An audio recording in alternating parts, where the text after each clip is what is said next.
Monsieur Bourman, vous soulignez dans votre dernier ouvrage à quel point une véritable guerre d'information est livrée afin d'emporter l'opinion publique lorsqu'il s'agit de décider d'un engagement militaire au nom de la responsabilité de protéger. Il peut être difficile pour le citoyen lambda de s'y retrouver car il ne dispose pas forcément de temps pour décortiquer avec toute l'attention nécessaire les sources d'information. D'autant plus quand les fausses informations sont diffusées en toute bonne foi par des journaux par ailleurs crédibles et dont l'éthique journalistique n'est pas à mettre en doute.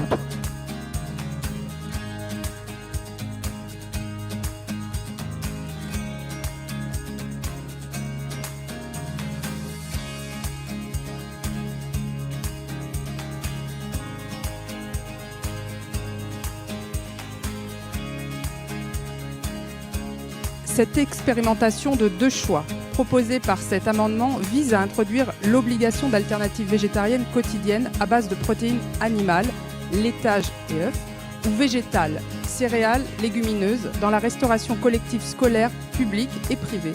Et ce, seulement dans les établissements proposant d'ores et déjà 2 entrées et 2 plats à chaque repas. L'expérimentation permettra d'évaluer l'incidence d'une telle mesure sur le gaspillage alimentaire. Ce sont des alternatives laïques par excellence, puisque ceux et celles qui les choisiront ne seront pas assignés à leur religion, contrairement aux repas dits de substitution au Portugal.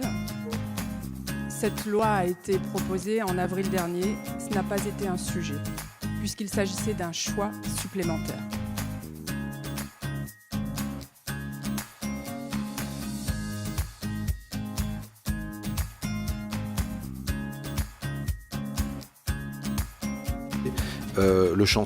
Les chantiers sont clairement en cours.